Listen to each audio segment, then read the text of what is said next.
오늘 통독의 여정은 레위기 16장에서 18장까지의 내용이 될 겁니다. 16장은 레위기의 중심에 위치한 아주 중요한 장입니다. 소위 대속죄일에 관한 내용인데요. 그 내용의 1절을 보게 되면 하나님께서는 바로 아론의 두 아들의 죽음의 언급으로 시작합니다.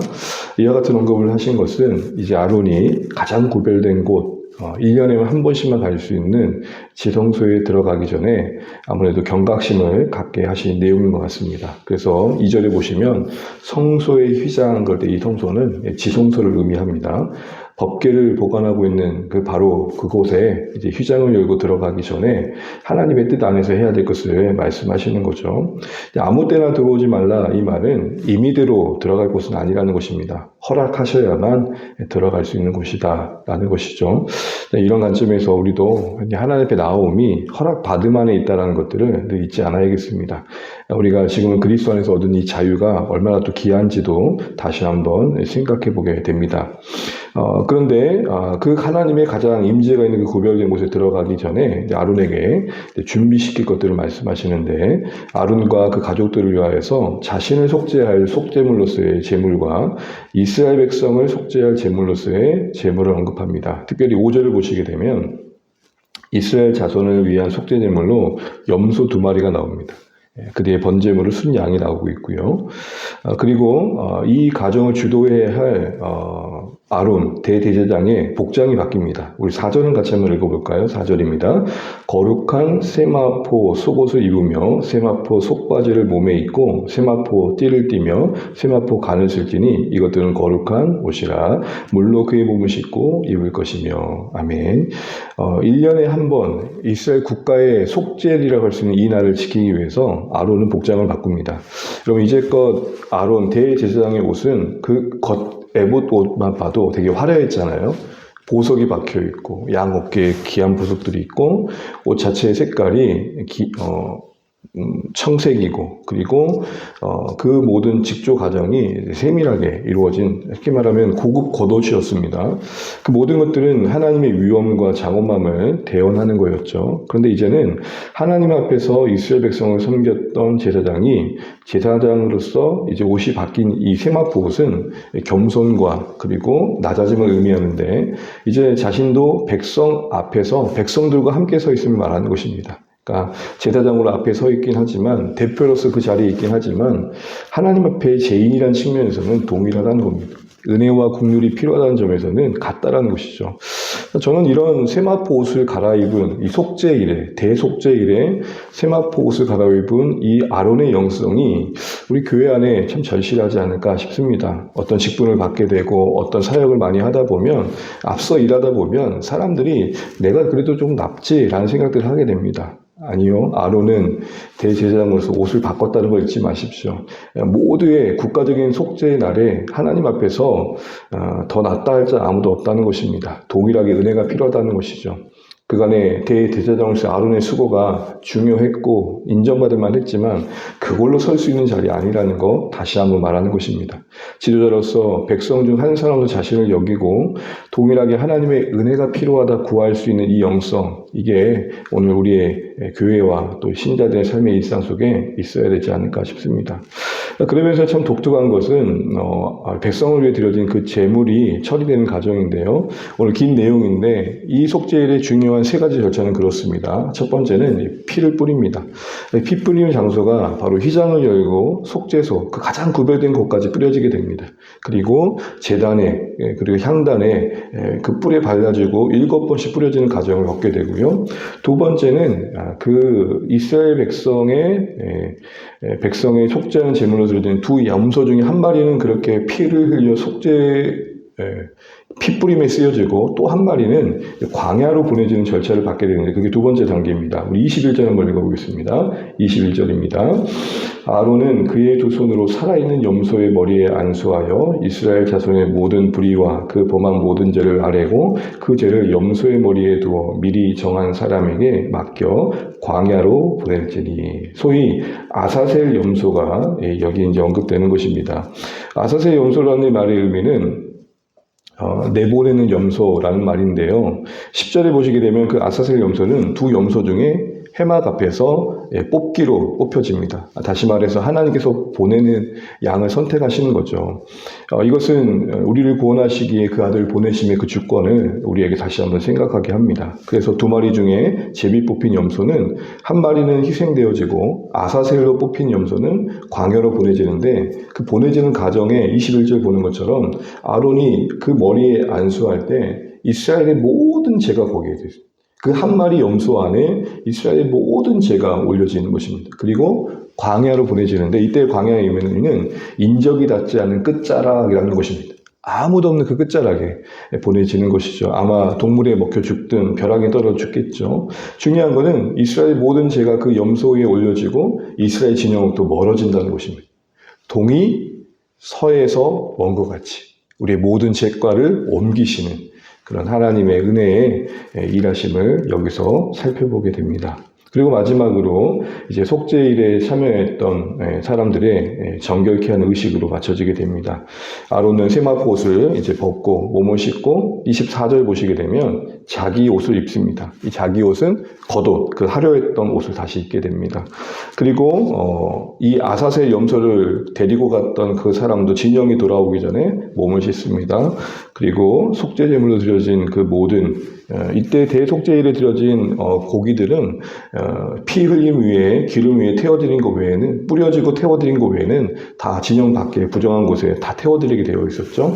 그 모든 것들을 한 사람들이 이제 씻음 받고 참여하게 됩니다. 그리고 29절 이하에서는 이 모든 것을 이제 영원한 규례로 삼을 것을 말씀하시면서 29절 한번 보실까요? 그 속죄일에는 일곱째 달 10일에 할 것이고 스스로 괴롭게 하고 아무 일도 하지 말라라고 말씀하시면서 이 중요한 표현이 하나 나옵니다. 본토인이든지 너희 중에 거류하는 거류민이든지 그리하라 그럽니다. 뭘 말할까요? 단순히 이스라엘 민족 만을 위한 어떤 속죄의 개념 속에서 바라봐질 수 있는 부분인데, 그 안에는 바로 이방인들까지 이미 염두하고 있는 계사임을 말합니다. 그리스도 안에서 온 인류를 구원하실 것을 보여주시죠. 괴롭게 하라는 것은 금식을 하라는 것이고, 그리고 31절에 보게 되면은 안식일 중에 안식일이 했는데 그날은 가장 귀한 날로 이렇게 고백되어집니다. 그런데 좀 언밸런스한 게 이 31절 보십시오. 너희에게 안식일 중에 안식일인지, 1년에 한 번의 그 대속죄일이 안식일 중에서도 안식일, 아주 큰 위로와 쉼이 임하는 날인데 거기에 뭐가 있습니까? 너희는 스스로 괴롭게 할지니 라고 되어 있는 것입니다. 쉼과 괴로움이 같이 갈 수 없잖아요. 그런데 그 괴로움과 쉼이 같이 언급되고 있습니다. 이제 뭘 말할까요? 정말 내가 하나님 앞에서 내 자신의 한계를 인식하고 감히 설 수 없는 자신의 존재를 알면 알수록 하나님이 이 염소를 대신 모든 죄를 짊어지시고 내보내신 일들, 그 염소를 피를 흘려서 모든 것을 우리로 인해서 더러워진 성막을 새롭게 하신 일들, 이 모든 새로운 기회들이 주어진다라는 게 더 깊이 와닿는다는 것이죠. 우리 신앙 여정의 절망이 이렇게 쓰여지는 겁니다. 절망 자체는 안타까운 일입니다. 절망 그 자체는 우리에게 그렇게 달가운 일은 아닙니다. 그런데 그 절망이 하나님의 은혜를 담을 수 있는, 그 괴로움이 안식 중에 안식을 담을 수 있는 또 하나의 하나님의 방편이 된다는 사실들을 우리 속죄일의 갈무리에서 다시 한번 생각해 보게 되는 것이죠. 어쨌든 이 16장은 이스라엘의 그동안에 매일 드렸던 제사로도 해결되지 못했던, 쉽게 말하면 오랜 누적되었던, 그간 밀어놓았던 모든 것들을 청산하고 리셋되는 새로운 시작이 주어지는 국가적인 날이었습니다. 그러니 얼마나 중요했겠습니까? 그래서 이 대속죄의 이후에는 큰 위로 가운데 또 새로운 소망의 날들을 살아갈 수 있었던 것이죠. 이 모든 대속죄일에 아론의 주도하여 이루어진 이 모든 사역들은 바로 히브리서에 보게 되면 예수님의 대제장 사역으로 성취되었음을 말합니다.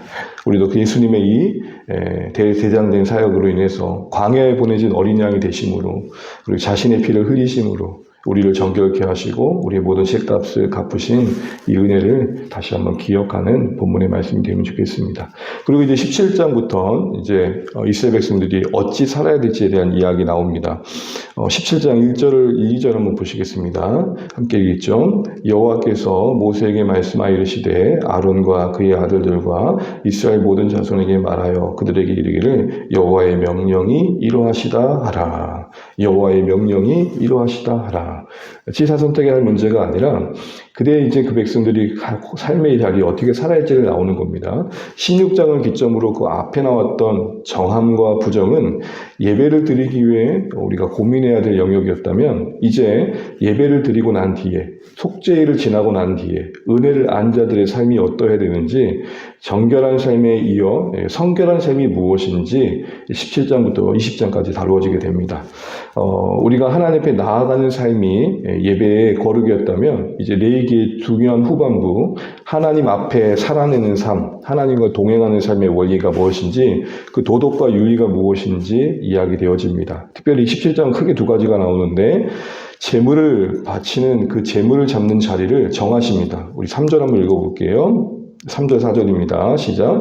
이스라엘의 집의 모든 사람이 소나 어린 양이나 염소를 진영 안에서 잡든지 진영 밖에서 잡든지 먼저 회막문으로 끌고 가서 여호와의 성막 앞에서 여호와께 예물로 드리지 아니하는 자는 피 흘린 자로 여길 것이라. 그가 피를 흘렸은즉 자기 백성 중에 끊어지리라.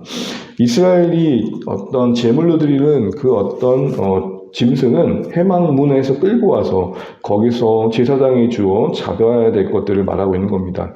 왜 이렇게 말씀하셨을까요? 7절의 이유가 나옵니다. 전에 음란하게 섬기던 순염소에게 다시 제사하지 말 것이니라. 그러니까 제물을 잡아서 예배를 드리는 장소는 오직 성막 이 한 곳이어야 된다는 겁니다. 엉뚱한 데 가가지고 제물 잡지 말라는 겁니다. 엉뚱한 데 가서 하나님 찾지 말라는 것입니다. 하나님 정하신 곳에서, 하나님이 구별하신 곳에서 하나님을 찾으라는 것이죠. 이런 장소적인 제언은 바로 이방 문화로 가득했던 그 땅에서 이방 제사에 참여하지 않도록 하나님께서 제재를 하신 겁니다. 1계명에 너는 나 외에 다른 신을 섬기지 말라는 것의 실천인 것이죠. 또 후반부에 보게 되면 피채 먹지 말라 그럽니다. 왜 그렇습니까? 우리 11절 읽어보겠습니다. 11절. 육체의 생명은 피에 있음이라. 내가 이 피를 너희에게 주어 제단에 뿌려 너희의 생명을 위하여 속죄하게 하였사니 생명이 피에 있으므로 피가 죄를 속하니라. 두 가지 이유를 댑니다. 피채 먹지 말라는 것은 피가 생명이기 때문입니다. 그러니까 생명을 경시하지 말라는 겁니다. 그래서 짐승을 잡았을 때 바로 먹지 말고 그 짐승의 피를 다 뽑아낸 뒤에 먹으라는 것이죠. 피를 먹지 말라는 말 안에 그래도 음식으로서 허락되어 있지만 생명을 경시하는 그런 행동을 해서는 안 된다라는 것입니다. 그리고 나서 혹시라도 죽어있는 짐승을 볼 때도 혹시 이게 피가 뺐는지 안 뺐는지 모르는 거니까 아예 손도 대지 말라 이렇게까지 얘기하십니다. 그리고 18장에 보시게 되면 이제는 이방 문화로서 특별히 성적으로 문란한 그 땅의 풍속을 결코 따르지 말라고 하십니다. 우리 3절 말씀 4절까지 읽고 말씀 마치도록 하겠습니다. 3절 4절입니다. 너희는 너희가 거주하던 애굽 땅의 풍속을 따르지 말며 내가 너희를 인도할 가나안 땅의 풍속과 규례도 행하지 말고 너희는 내 법도를 따르며 내 규례를 지켜 그대로 행하라. 나는 너희의 하나님 여호와니라. 아멘. 규례대로 행할 것을 말씀하시면서 애굽 땅에서도 들었고 보았던 것, 또 가나안 땅에서 듣고 볼 것들에 마음 두지 말아라 이렇게 말씀하시면서 6절부터 쭉 보게 되면은 근신상간에서부터 말도 안 되는 경우에 이제 성적인 문란함들이 언급되어 있습니다. 이렇게 보면 그 당시에도 얼마나 성적 윤리가 부도덕했는지를 우리가 잘 알게 됩니다. 그래서 그리고 나서 다시 경고하듯 24절 이하에 다시 말하노니 스스로 너희를 더럽지 말라 이렇게 말하고 만약 그것을 멈추지 않는다면 내가 토해낼 것이다 이렇게 말씀하고 계십니다. 그것으로 인해서 가나안 땅의 백성들이 쫓겨났는데 너희도 같은 처지가 될 것이다 이렇게 말씀하고 계시는 거죠. 그러면서 마지막에 30절 끝절을 보십시오.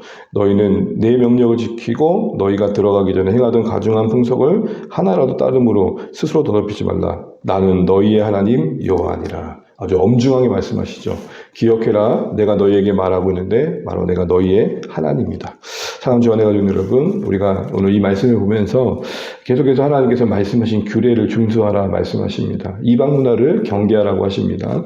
오늘날도 우리가 살아가는 삶의 방식이 신자됨을 드러내는 중요한 방편이 될 겁니다. 쉽게 말해 우리가 믿는 자와 믿지 않는 자의 삶이 다르다는 것, 그게 참 중요하다는 것이죠. 이를 위해서 우리는 하나님의 말씀을 듣고자 해야 될 것입니다. 누가 이런 말을 하더라고요. 듣고자 하지 않으면 들려지는 대로 살 수밖에 없다라는 것입니다. 오늘도 살아간 날 동안 우리 마음의 중심을 지키고 삶의 방향을 정하고 선택의 순간순간마다 성령께서 우리 안에 들려주신 말씀들이 이유가 되시고 방향이 되시면 좋겠습니다. 그래서 오늘 여러분의 삶이, 우리의 삶이 구별됨으로 하나님께 영광 되시는 복된 하루 되시기를 간절히 바랍니다. 기도하겠습니다.